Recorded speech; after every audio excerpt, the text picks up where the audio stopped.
Hey there guys, Chaos back again. So today I'm bringing you another video, and this is a very cool video because 2.3 is live. So 2.2 was disappointing because that was the patch where you got more ticks bracers and they took it away. 2.3 however, they kind of made up a little bit of it because more ticks, what it did was allowed you to run IK and kind of throw a spender on and make it like almost a Crusaders a concept. And with them taking it away, they devolved the Barb into a ballerina again and was limiting everybody to Whirlwind. I know there was some Ray cores out there too, but Whirlwind basically kind of took the cake there. So with those two dedicated sets kind of doing their thing, IK was left in the spot where it's like, hey, we're Barbs too. So with 2.3, they put a lot of focus on the IK set, which is amazing because that is the set that I play. Not to say that I don't dabble in the other ones as well, but you guys know who I am. You guys know what I do. Seismic Slam and Hammer the Ancients, So with this new build, I'm just going to go through the whole usual routine, show the items. We're going to do a Greater Rift 60, and we're going to go ahead and clear it. And we're going to talk about the build. So I've cleared a 62, and this build is far more capable than that. People are starting to clear 70s, or not 70s, 67s right now, but 70 will be on the horizon, trust me. That is due to the new gem that you get in seasons. I won't be partaking in seasons, but I personally will be waiting for this gem come season 5, and by then it might not be competitive anymore, so whatever. But either way, I like the way where this is playing right now. I don't need to be the best of the best, but it's nice just to be relevant, and right now Hammer of the Ancients more than relevant. So let's go do the 60, and we'll go ahead and talk a little bit later. And we might not clear this because cave maps are horrible maps. So during this playthrough, I might not talk as much as I usually do, just because of the fact that I do need some concentration just to get this done. Reason why we might not clear this is because trappers are a pain in the effing A, because they do a crap ton of damage and they're ranged. Now I'm not gonna fight this mob. I'm just gonna continue on. Well, actually, these swarm host guys, these are cool because they give a lot of experience, and they usually generate enough mobs for you to kind of get pretty good bloodshed procs on them, so that's really cool.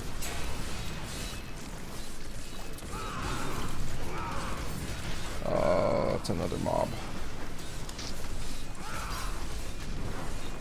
Okay, see ya.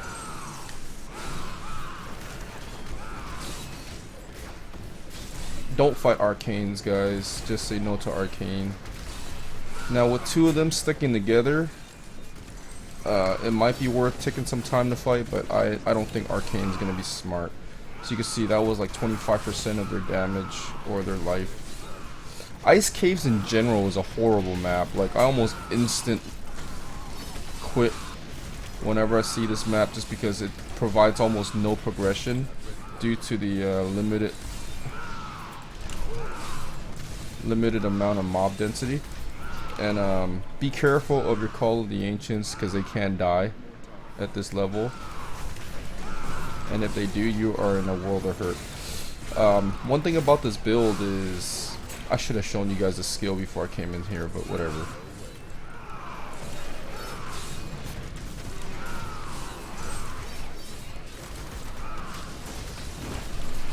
One thing about this build is you're very reliant on charging, as you can see here, and this guy's actually hung around long enough that we might actually kill them, so yay.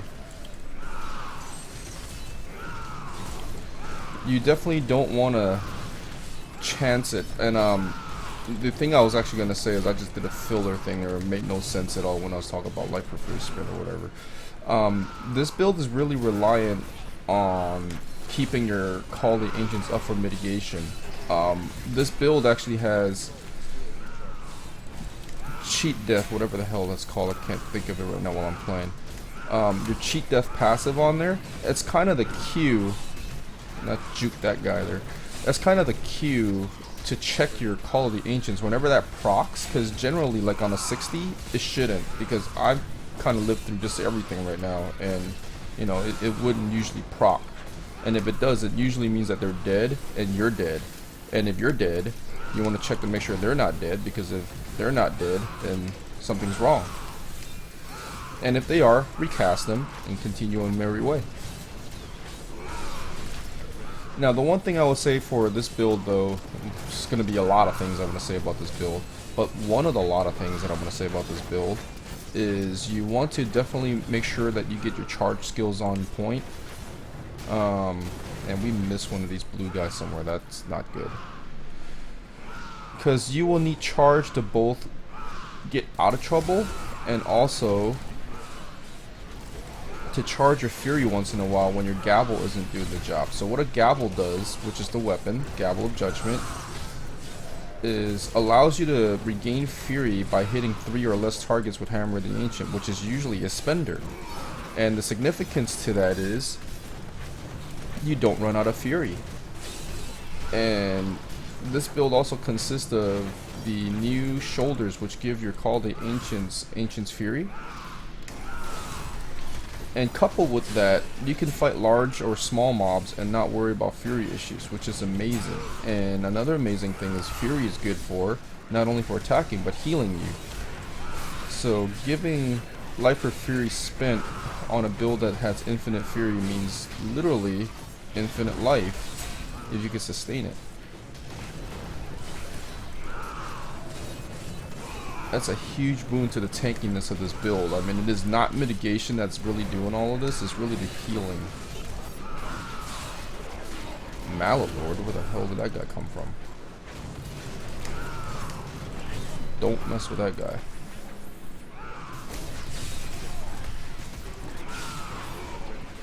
Another skill to have is to not drop Take It. There's a couple ways not to drop it. One is Hammer of the Ancients, and the other is going to be Battle Rage. Oh, hell no.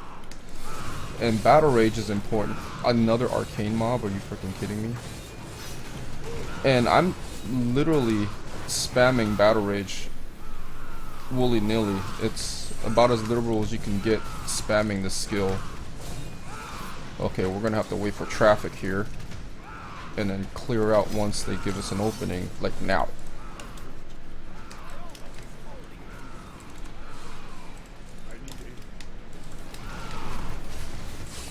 Yeah, I had to clench my ass cheeks there a little bit as my ancients died,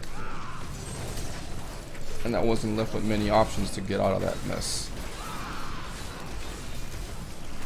And they died again. Yeah, this is no joke. We're not gonna make this one with Ice Map. Ice Cave is an instant get the hell out of map. Like, you just waste your key map. They basically put you in with nothing but arcanes in a shoebox. You know, that's not good. But hey, you know what? Remember when I said don't fight arcanes? Yeah, don't fight arcanes. Yeah, that guy's got too much HP, so forget that mess. So get to the door, show yourself out, check your Call of the Ancients because they died again. You know what I'm waiting on? I'm just waiting for a freaking conduit or something. Or a power pylon or something. Then you bring the pain back to them. Check your calls again. Whenever you're fighting arcane, they're just not gonna last. And you bought these Call of the Ancient guys from a store, get a refund because they can't survive. Yeah, remember D2 when you were hiring those mercs? Just call your Ancients right there. Whenever they run into like a whole mess of stuff like those stupid lightning electrified guys and end up killing themselves and just wasting all that gold of yours. At least these guys are free. But yeah, get a refund because they ain't worth it. Okay, we're gonna need to fight something that we can actually handle soon.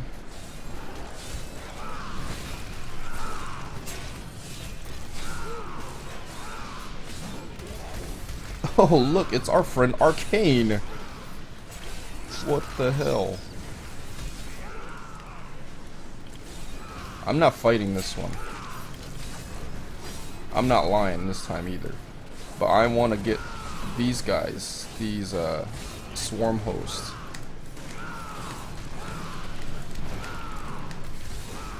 And I want to get that. Oh no. Well, I mean, if I'm going to stick around for that, it's technically fighting them. So why the hell am I doing that?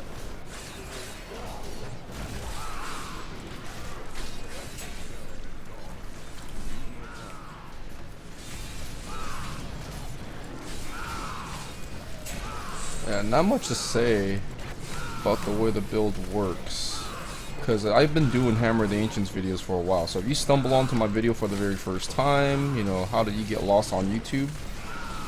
And if you've been around my channel for a while, then thanks for watching all my samey videos. But man, we're finally relevant, guys, which is amazing. Like, how long have I been waiting for this? Holy bananas, I walked into that.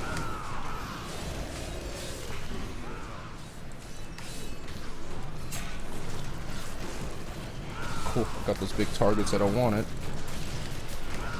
Yeah, we're not looking good on time at all.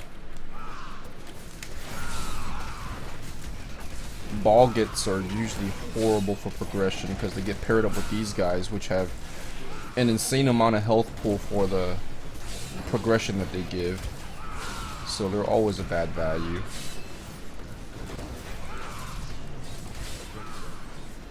Tusked Bolgans or whatever.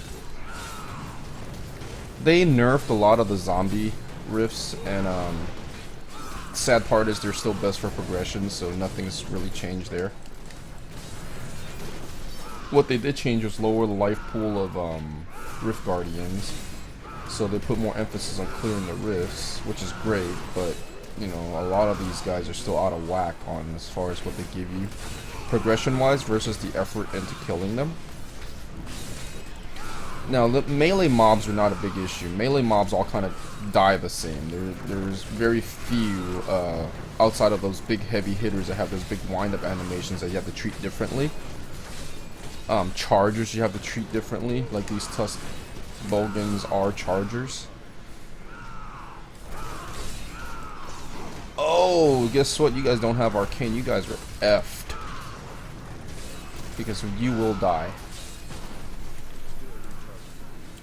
Yeah, frozen orbs are scary with Waller because they can trap you, but you know what? I'll take my chances because I got Kool-Aid, son.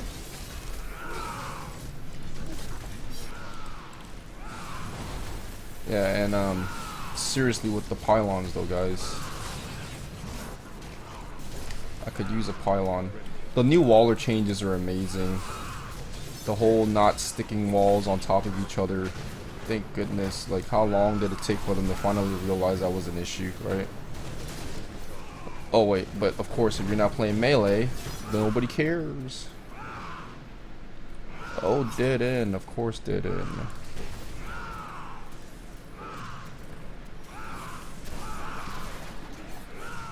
Those guys usually are worth fighting, but you know what? Exit is more important. Channeling. Serious? Okay. This is good mob selection right here, so let's just find a pocket and start bashing.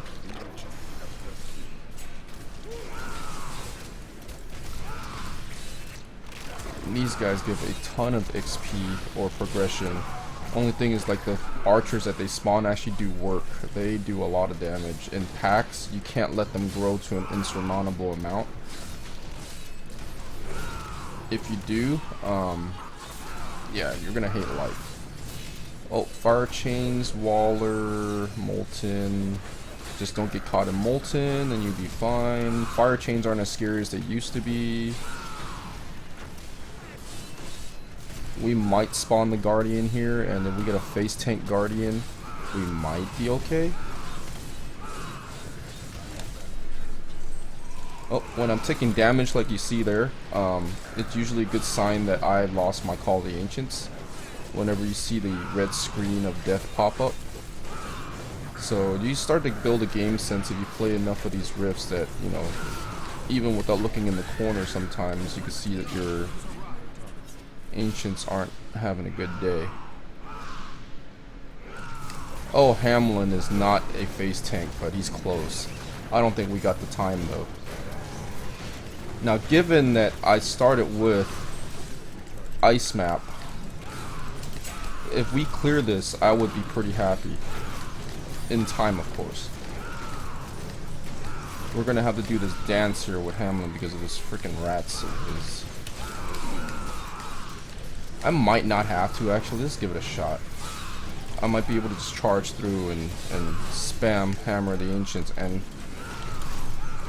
battle rage, but no, it seems stutter stepping is safer. I'm stutter stepping and the game is stuttering me, so we're definitely not going to clear this in time. Stutter stepping is not the way to go. But what I will show you guys is at least me finishing it, right? I didn't say we're going to clear on time. Of course, if you guys do push greater rifts, you know that, you know, rift density, type, and stuff like that plays a huge role into what you can and can't accomplish. So this merry-go-round here is the most retarded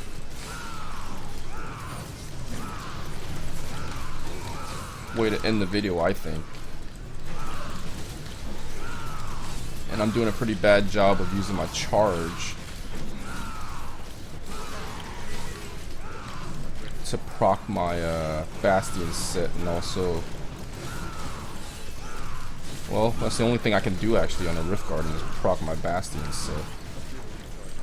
What I should say a while back is you want to charge as many mobs as possible because it procs both strong arm and your Bastion set, but Rift Guardians don't get knocked back, so that's irrelevant.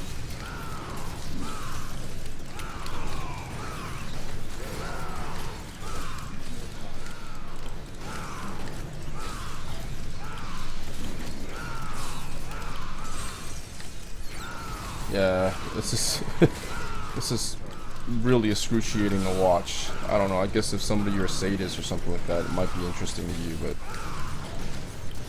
gotta be a masochist to play this way, I guess. Okay, so screw that guy with this build. Well, at least you don't have to see me upgrade my gems. So yeah, I need to go back and show you guys the build. Typically, like I would have cleared it with any other map type that isn't a cave. So we're like a minute over, which is horrendous. But yeah, there goes my 62 time, and I have a friend on my list that is actually at 66, and like I said, they're topping 67 right now. He actually ended up at rank 6 when he beat that, which is pretty good. So with the build, let's talk about the items first. So just to let you know, you can do 60 with this build without a single piece of ancient gear except for your gavel. Your gavel is going to be your #1 primary item that you will need to hunt for first. And the cool thing right now with this patch is, let me show you something cool. I'm going to do this because I'm baller. You could go here, go to highest usable, and go to two-hand mighty weapon, and what you're gonna do is craft this guy, which is the Sovereign Step Smasher. So I'm gonna craft one because I am baller, but a frugal baller. And then you're gonna come to this guy and you're gonna throw that in there along with one of each mat and a Death's Breath, and you're gonna click this button here, and what you're gonna do is you're gonna turn it into a legendary of the same type. So every legendary two-handed mighty weapon can be crafted with this particular setup here. So this is a 2.3 tip with plenty of videos on YouTube already kind of showing everybody how to do that, but I just want to show you on this video because that's how I got mine, and you will need to get yours that way too. So Okay, so let's go back into the cube. Oh, I'm dealing with this lag issue all night right now, so I guess I can't do that. So without going into the cube, here's my weapon. The weapon came naturally this way, and I almost fell off my chair because I've been working all night into getting it. And the rolls that you see here is what I would consider best in slot. So BIS in other words, or in acronym. But either way, the item itself, you want strength, of course, you want vit, of course, and the questionable one, of course, is life for fury spent in any other build. In this build, mandatory. There is another role that could replace it, which is life on hit. However, life on hit gives you smaller returns per investment versus life per fury spent. Now, there are some that will argue which one's better than the other, and for me, I think life per fury spent is better. Here's why. You gain more per attack. So life per fury spent, you cap out maybe about 2300-ish. Most of you could, maybe get that roll. 24 is the absolute maximum, and cost of Hammer of the Ancients is 20. So you multiply that by 20, you're looking at about 48k worth of heal per hit or per cast. They've changed the way life on hit work now in 2.3. Well, actually they've changed this, I think, in 2.2. And it no longer works on proc coefficient. So whatever number that you see is what you gain per cast, no matter how many people you hit, no matter how quickly you cast. It is that fixed amount per cast. So it has nothing to do with the fury that you spend. You can use generator or spender, it will all work. So life on hit gives you one distinct advantage on this particular setup here, is that you could use charge and it will heal you during that attack. So you will not get that benefit with life per fury spent. So how is it better if you do so much charging that you're not healing during that time? Well, there's two ways to heal with life per fury spent in this build. One is Hammer of the Ancients, the other is Battle Rage. You guys seen how liberally I was using Battle Rage the entire time that I was in the Rift. And Battle Rage basically is the same cost as Hammer of the Ancients. So, you cast one or the other, you're getting the same heal. But if you cast both together, now, life per fury spent is already more cost effective because you gain more per cast, right? So if you could double it within the same time span and not have to worry about fury issues, which I was doing the entire time, you're doubling on top of the most efficient way to heal. So for me personally, it's a no-brainer. Life per fury spent is the way to go. And the whole thing about charging and life on hit, you could cast Battle Rage while you're charging, and that nullifies that advantage. So life on hit doesn't make as much sense to me since it doesn't scale anymore. Life per fury spent does make sense, and I would recommend you go on this route. Now, interesting would be you can actually roll this, like right now what I have it on, without Vit, and go life on hit and life per fury spent. That is interesting. I might actually try that if I get another legendary. I want to leave this pristine like the way it is right now, because if another effects in the future comes into play and this build is still relevant, I can actually use that to re-roll that into the future. And depending on what's more important then, maybe I could go ahead and roll the right thing off and not the wrong thing. The damage roll on this is not bad. 2300 is the max. I'm like maybe 120 damage off, roughly.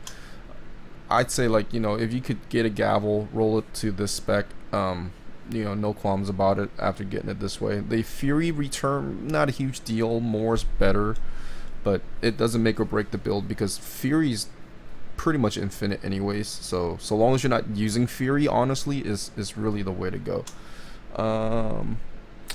Next up, rings, Bastion set. So I got this guy. Don't worry about the cooldown. It's only here because that's the ring that I got. I don't have anything better at the moment.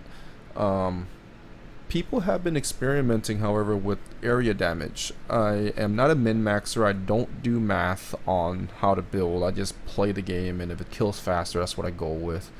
But people will eventually start to math it out to the point where it's yes or no. You're doing it right or wrong. I would personally prefer to have area damage on this, and I'll explain why later, just because of the fact that, well, maybe crit chance still. But there is a broken promise ring which doesn't work in this build because Hammer of the Ancient gives you innate crit chance, You might want to save a couple of focuses without crit chance on there, just because of the fact that it will work really well with Broken Promise in the cube when you're playing multiplayer, blah blah blah, things like that. But we'll get on that later. Crit damage is definitely one.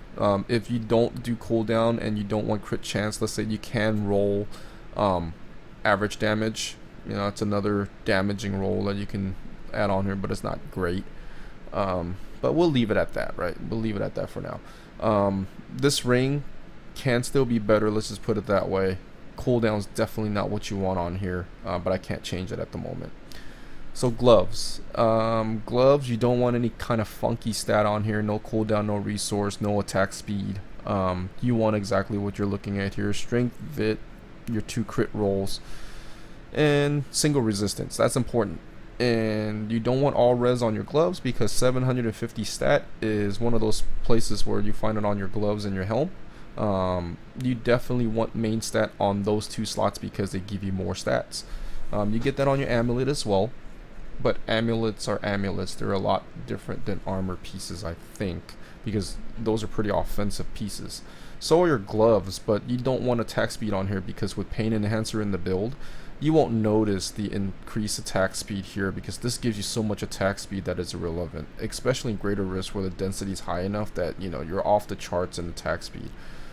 You do notice the vit when it's gone though, so roll vit and get your 2 crits and a single resistance of some sort. I'd say lightning and fire are the 2 big ones, and then poison for Rift Guardians, but poison I find to be, let's look at my resist here. Poison, I'm running like 1157, so about average, about where everything is at. Arcane sucks, but just avoid arcane like the plague, right? Like I keep saying, like, don't fight with arcane. Yeah. Cold is almost irrelevant. There's not many cold things, and when cold hits, it doesn't hit as hard. But lightning and fire is definitely the big 2. So I'd say, you know, get one of the 2. Spent too much time on the glove. So shoulders here, I didn't do anything except for reroll what I could possibly reroll. Since I can't reroll all res because there's a single res on here, you know, 15% life is the next best thing. But honestly speaking, for shoulders, this might be BIS as far as what you could roll on shoulders.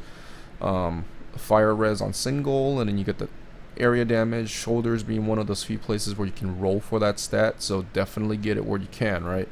Rings and I think amulets could get you that as well. Yeah, nothing much to say here. Once again, just aim for a good fire resistance, and of course this shoulder is BIS because it gives you the Call of the Ancients, which helps you fight bigger mobs. Your gavel helps you fight Rift Guardians, right? So you don't run out of fury. This guy here allows the Call of the Ancient guys to build fury while you're fighting larger mobs, while this will no longer be giving you fury. So this balances for the larger packs, and it sustains you while giving you also the option to run together as one. And we'll get to that during the build part of it with the skills. So yeah, get a shoulder that looks like this. Helm, I am debating whether to keep the crit chance here, because if I get it on the ring, then I could lose it here. I've calculated my crit chance to be about 93% at the moment, with Hammer the Ancient fully buffed, full health, full fury, so forth. So getting more crit chance I think is a little redundant, since I'm almost guaranteed to crit every single time. And getting another 15% damage here might actually be better, and I think I do have a helm that would suffice for that, but I'm still playing around with it, so we'll probably get to it. One thing you notice though is that I don't have all res, so guess what? Secondary not having a single res is hurting the build a little bit. Extra 150, 160 res actually goes a long way, so don't roll what I have here unless you know the math behind. Well, I don't do math. Once again, I don't min-max, but I do a little bit of math. You don't want to go over 100% crit because you're not going to get any benefit. You probably don't even want to reach 100 because I think you could better spend that crit roll for something else like area damage or skill damage. But 90 is not a bad spot. I like 90. You definitely don't want to not crit with Hammer of the Ancients, but you don't want to make sure that you crit every time. You could miss a couple. Immortal King's armor. Armors in general have one very cool roll on it, and you see it's reduced damage from elites by 10%. Single resist makes this a really good roll because I could add Vit on there. The one thing about chest though, I think you could roll Let's go check it out. I think you could roll on the secondaries. Damn it, this lag is killing me. So I think you could roll melee and range resistance as well. If you could roll that on top of the elite damage, the more power to you. Range is definitely the more important of the two, although you do get chopped a lot by melee. Range is a thing you can't really deal with, because while you're dealing with melee, they're just picking at you and they don't miss. So if you could roll that, that would be BIS, but you know, this is good. And mine's not re-rolled at all. I'm gonna leave it as such, just like my weapon, just in case something along, you know, the way comes better. Then I can re-roll to my heart's content. This is my only copy right now, so I'll save it. I don't play as much as I used to, so I'm gonna get another copy to re-roll, but you know, whatever, that's a different story. Belt, if you have ancient here, best in slot rolls right now, you're looking at them. You do want some max fury on the secondary. That's important. I don't think every mighty belt comes that way. There goes a lag effect, the cube open. I don't think every mighty belt comes that way, but if you don't have it, it's a big boon on your crit chance, because Hammer the Ancient gets you 1% for every 5, so this gives me 2% crit as a secondary skill. That's awesome. Or secondary effects. And you see that I re-rolled gain life per fairy spent here, because this outside of weapon spots are the only other area or the only place that you can get them, so get them while you can. The other roll would have been 15% life if you're not using a mighty belt, and you would have to because of the way the build works in 6-piece IK. So get it here, definitely worth getting. And the other ones are pretty self-explanatory. Pants, not my best pants, or actually my best pants, but not the best pants for the build. It's, I would say, tolerable, honestly. You would have want all res here because it balances out your resistances, but then you would have crap for secondary. So I mean, you know, the extra armor, it might not actually be that bad.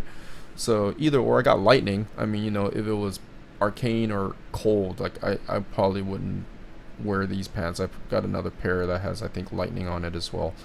And then you got boots. Boots, you definitely want to put, I would say, the skill damage on here. Some people like movement speed. You can make it up for Paragon or with Paragon.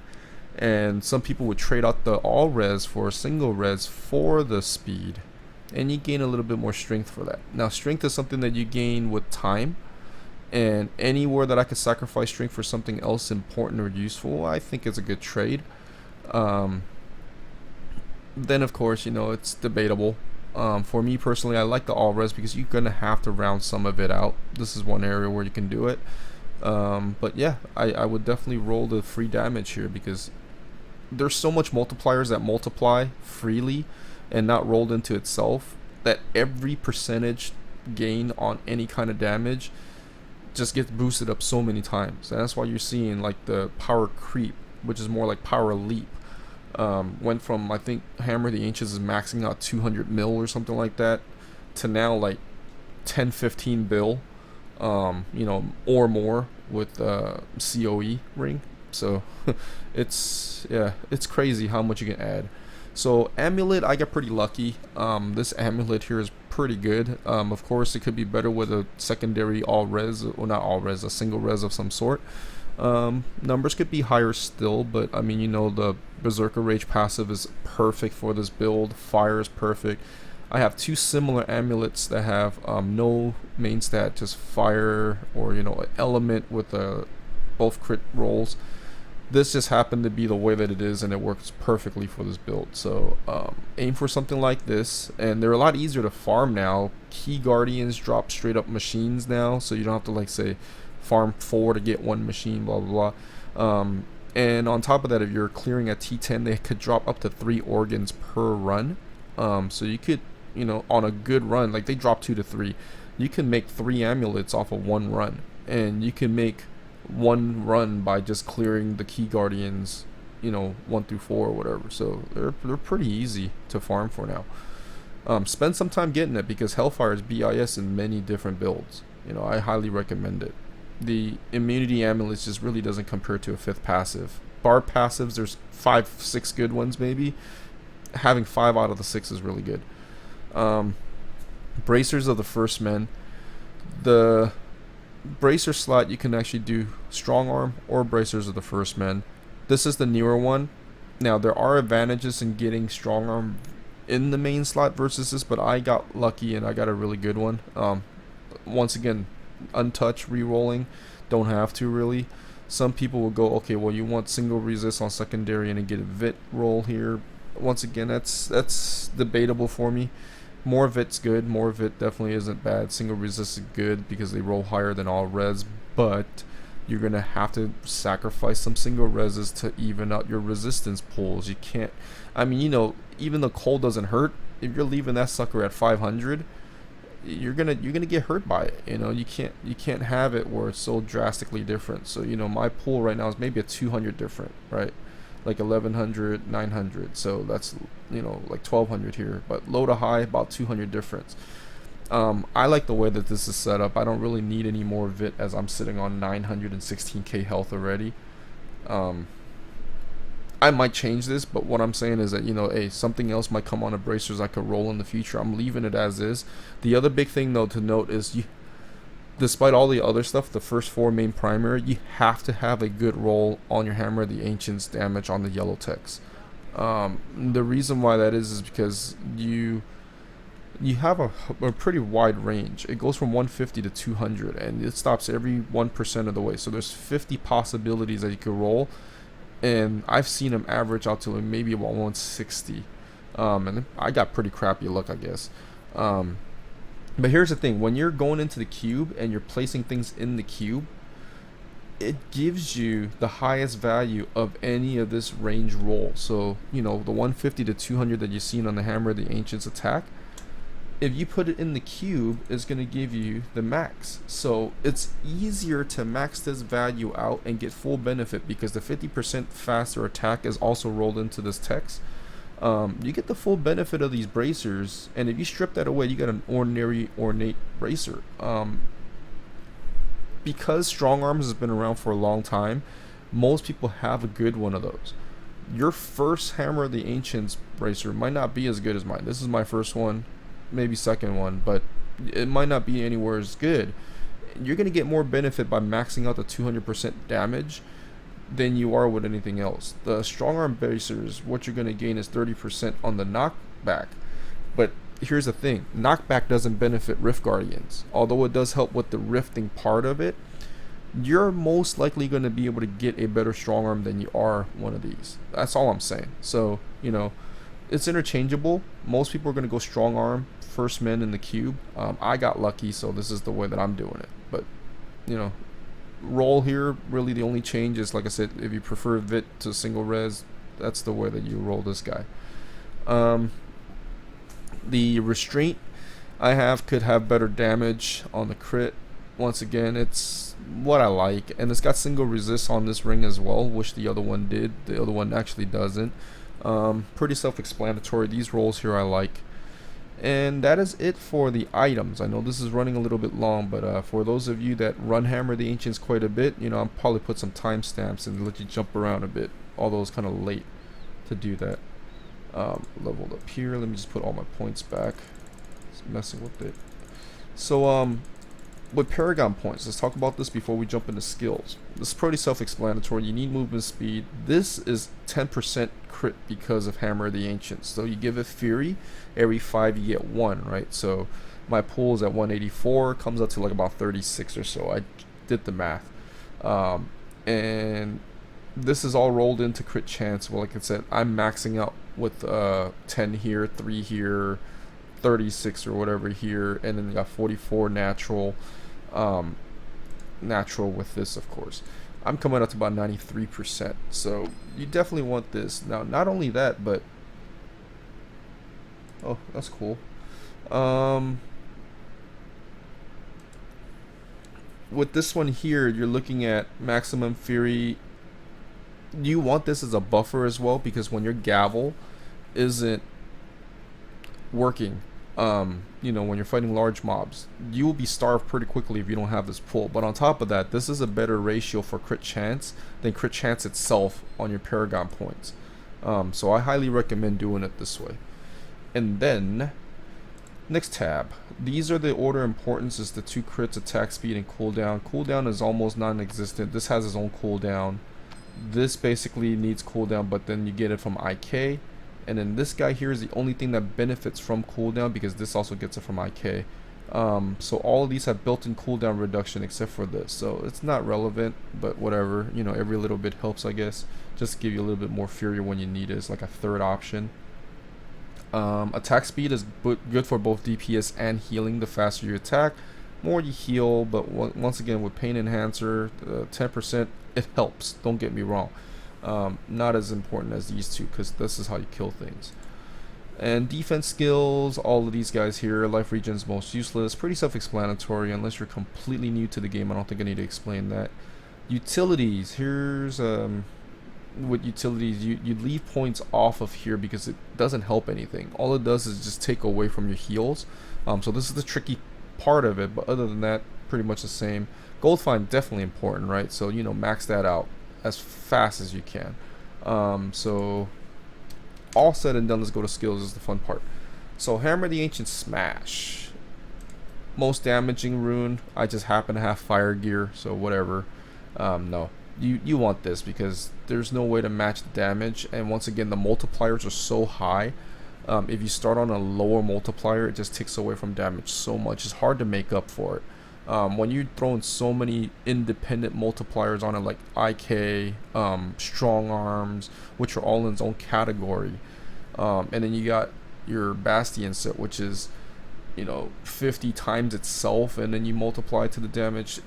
When you start with the base that's lower, it's so hard to make up for that damage. As fun it is with Thunderstrike and, you know, Devil's Anvil and stuff like that. These guys here might make fun builds, don't get me wrong. I'll probably do something about that once I get the gear to support it. But Smash is definitely the gear to, or the griff pushing rune to use. So we'll go with that. Merciless Charge, this is a non-debatable issue, has an internal cooldown. You need that for your escapes. You need it as a secondary tool to gain fury on large packs. Everything about it is just you need it around all the time, so the cooldown helps it. Damage is irrelevant because hammer is what kills everything. This is just to get you from point A to B to C sometimes, but it's important to have that cooldown. So it's utility, like every single hammer the Ancient built ever. Pretty self-explanatory. Wrath of Berserker is pretty interesting because we had Mortex bracers, right? And this is what 2.2 promised us, which console got, and we didn't on PC. So for those of you guys that are on PC, maybe you could use the Mortex bracers instead of the strong arms. I actually would. I mean, why the hell not if you had it? Because all of these runes would be available for you. But since we don't, Insanity, Striding Giant, these are the two that people will want to put on there. Insanity wins over Striding Giant because, once again, the multipliers are so insane. You know, no pun intended. They will be suffered a lot without the extra damage. You notice it, like you almost miss, well, 50% of the damage. And then you also have Thrive on Chaos, which is great. Like, if you could do this instead of the damage on the weapon, but think about it, the weapon damage, if you re-roll Life Porphyry Spin off and put 10% on there, you're missing like 40% damage. But you know, it's a multiplier too, so no, heck no. I tried it. It's not as good as Battle Rage, and then this, hells no. So that's that. And in Warcry, there's a debate between Veterans Warning versus Impunity. 30% dodge is great because this literally mitigates everything, right? So if you want to prevent one shot, this is the way to do it. Well, let's put it this way, 30% of the time it works 100% of the time. When it doesn't work, it does nothing except for boost you 20% in your armor. Impunity, on the other hand, I still use because, as you can see, I stack my resist pretty high, and Impunity works 100% of the time for everything. And this truly prevents one-shotting. When you're at that cusp of being able to take that Mallet Lord smash, and this 20% prevented you from dying every single time or proccing your cheat death, this is huge. So Impunity for me still wins out over Veterans Warning. It is not the constant damage that you take that kills you with this build, it is the spike damage that you take. And the spike damage usually causes your Call of the Ancients to die, and then another couple of whittled hits and you die after that. So I definitely would recommend, you know, going Impunity and then not veterans warning. But once again, there is a debate out there, and people would say one or the other. All of these guys are irrelevant because look at this 8K regen, like seriously, in a pool of 900K. Sure, buddy. Battle Rage, Bloodshed, non-negotiable. Some people will be tempted to use this to heal. If you are doing this, then that means you probably don't have life per second or life per fury spent on your weapon. And if you don't, you're doing it wrong. Don't use this because most of your damage in group fighting comes from this. Your clear speed comes from this.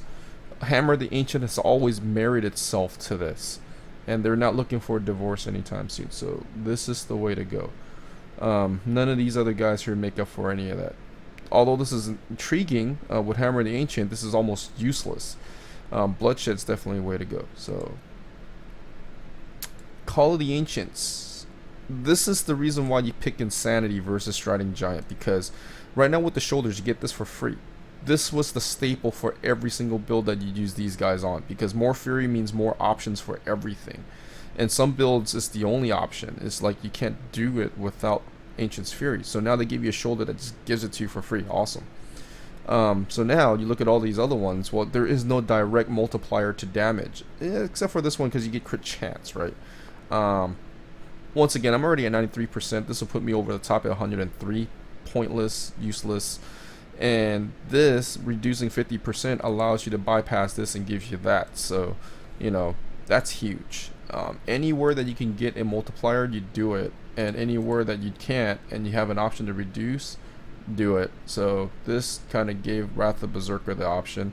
So these two are like in every build that you're using IK right now. These guys need a little bit of reworking to be competitive. Okay, so for passives, now remember I have Berserker's Rage. If I don't have a Hellfire and you're using an immunity amulet for the meantime, you would check out Brawler for that, but we'll get to that. So Ruthless, pretty self-explanatory. Rift Guardian fights are getting longer as you're reaching in the 60s. So definitely use this because it saves you like precious time toward the end. Pretty self-explanatory. It's also on average the biggest benefit too during the rift clears, because you could whittle a mob down, one single target, right, down to 30% or lower, and everything else is at full health. That last hit that kills that thing will proc 40% additional damage, which will also synergize with Battle Rage to give you a bigger AoE effect to whittle them down quicker. So this is cumulative throughout the entire run of the rift. I would say though I might be more happy if this is on the top 30%, so like on your first hit it does it, just because of the fact that it works. I don't know, I think it works out the same, but you know, if you could one-shot things, then it helps because you get a bigger one-shot than it is if you can't. But when you're talking greater, if you're never going to one-shot anything anyways. But when you're doing speed clears though, I think Ruthless comes into play more while you're doing speed clears, because you could one-shot things quicker. Whatever, you know, I digress, but that's totally off topic there. Rampage, this is an offensive and a defensive tool. It's kind of like Tega in a nutshell on your Rampage, on your passive. So definitely good to have. There's really nothing much that provides you both offensive and defensive skills. So Rampage, and you can still keep it running pretty much the entire rift, even on a 60. So and even if you can't, I mean, every little bit helps, I think. And when you're looking at the Barb skill tree, there isn't much more damage that you can add on here. And Brawler is really nice, and Hammer the Ancient, you're almost always surrounded, so it's a free 20%. Now, like I was saying, if you don't have a Hellfire with Brawler or any one of these guys here, I would switch this out for Berserker's Rage. Berserker's Rage will give you 5% extra versus 20, and on top of which, Berserker Rage, you're running almost the entire time that you're fighting. It's rare that you're not proccing this. On the Rift Guardian, this does nothing, while this gives you a full 25%, because Gavel keeps you at full Fury the entire fight. This does not work on most Guardians, so you know that's the weakest passive right now. You switch it out for that. Nerves of Steel is interesting because there's two schools of thought here. You could go Nerves of Steel or Superstition. Superstition is a flat line reduction for most damage. It doesn't do physical reduction, which you do see a lot of. Nerves of Steel does no reduction, but it saves you from dying one time. and I've tried both. This is more important, even though this will keep you alive, right? The whole one shot thing, right? Just like what we were talking about earlier between Warcry. But the difference here is that this mitigates every kind of damage so long as you die, you proc it, which is important. This doesn't work on physical like we're saying. So if that one shot's coming from physical, it does nothing. And this is kind of like the whole 20% of the time it works 100% of the time. Not exactly, but you know, kind of fit that joke in there again. So with Nerves of Steel, the reason why you want to do this is because on the gems, we didn't even talk about, we got Pain Enhancer, we got Take It, and we got this guy, Bane of the Trap. We'll get to those after the skills, I guess, which is kind of backwards. But Take It actually has stacks. The 84 that you're seeing on my rank 64 gem, it could still go higher than this. Of course, top level players that have even like 70 plus. 84 takes a while to build, and anytime that you die in the middle of the run, you wake up and you lose so much armor. Like right now, you're looking at 42% armor on this gem that you get on max stacks. If you go with this guy here, right, there's a chance that you mitigate some damage and you live. This guarantees it. So if this procs and you just have to, like, you know, haul ass and run and then save yourself from losing those stacks, it is better than killing whatever it is you're fighting with and surviving. So that's the main reason why this is better, because of the ramp up time that you need with the build to start to get stabilized and safe. This prevents you from having to re-amp or re-ramp up in the middle of the run, so that's huge. And with all said and done, the one defensive passive that you get here is definitely this. So if you roll any one of these guys on your amulet, this is being the weakest of the 5. You can still run this perfectly with the Hellfire. I would just recommend it to be one of these 5. So let's go talk about gems. Take It's in here. Take It, in my opinion, is your second strongest gem in this build. It is offense and defense, just like Rampage, but this is gonna constantly stay up so long as you're good with spamming Battle Rage. You know, there's no two ifs about it. You have enough Fury in the pool to cast like what, 9 Battle Rages, empty Battle Rages, and in the Greater Rifts, you're never gonna get a density to the point where you can't spam it. You know, it just, by the time you hit 9, you'd be so far out on the map that, you know, you probably walk 30 seconds without seeing something, right? That's never going to happen. So you're going to have a lot of Fury to go around. So you're going to keep Take It flatline through the roof the entire way. The only tricky part is when you're charging, in case you're low on Fury, you have to remember to spam this to keep this up. Do not ever lose this. If you do, you're gimping yourself a lot on mitigation. Bane of the Trap is the weakest gem. Now, we just gotten so used to Bane of the Trap as being the go-to gem because of how good it is. It's self-procs and everything like that. Problem is Bane of the Trap gets outclassed in damage by this guy. Because this is now 42% where this is 33%. Not only that, but Bane of the Trap, it is not defensive where Take It is. So, you know, the simplicity of not having to upkeep stacks is nice about it, but this is the first thing to go. Now in season, you're going to get Bane of the Stricken. That's going to replace this because during Rift Guardian fights, it just keeps multiplying itself to the point where it will surpass 33% quite quickly. And the higher the G Rift, the more the benefit. So Bane of the Trap is on its way out, but non-season, this is still the best way to go. Pain Enhancer is bar none, non-negotiable, has to be in this build. The only downside to this is the levels don't really do much of anything. It's nice to get that extra bleed damage, but honestly, like speaking, it's useless. What you need this gem for is the 25 level perk, which is to gain 3% increased attack speed for each bleeding enemy around 20 yards, which is whatever touches, you know, whatever you touch with Pain Enhancer. So long as they're within 20 yards of you, which is everything, because you're melee, you're going to get 3% attack speed. So increasing the ranks here don't matter, so you could actually with this build keep this gem pretty low, although you're probably coming from a build that already built this up. If you're playing season or whatever and you're working toward this, don't put emphasis on this, just put emphasis on the other 2 gems or the jewels. That's basically it. I mean, it gives you attack speed, which is once again good for DPS and heals. And that is the build in a nutshell, guys. And like I said, I've been doing Hammer of the Ancients forever, so for me to come up with something like this You know, I didn't have to look on the leaderboards. I mean, literally, I pick up PTR and this is already kind of what I was doing anyways. It comes naturally just because you start looking at the build itself. You start looking at what you can and can't cut out of it, what does what. Everybody comes to this answer. That's why the leaderboard's like flocking with this build right now. But you know, everybody will start to min-max a little differently on gear, and that's how you kind of differ from each other. I don't think I'm going to push to rank 1, but it's nice to be relevant, because I can make a video that people actually think, hey, you know, I could learn something today and actually put it to use. Hammer the Ancient during the last patch, or the last patch was like 200 mil max crits. I mean, right now I'm doing like 2 to 3 bill, you know, 4 to 5s on elites, and well, not 5s, 4s, but you could get the 5s once you start gearing out with ancients. That is a huge jump in power, and you know what, God bless Blizzard, because they finally did something that I could stand behind, at least with Barbs. So yeah, not to drag the video out any longer, if you have any questions, please leave them in the comments. Happy to answer them. And yeah, I'll see you guys next time. Thank you very much for watching. Maybe next time I'll actually clear it in time. So see you guys next time. Take care. Have a nice day. Bye bye.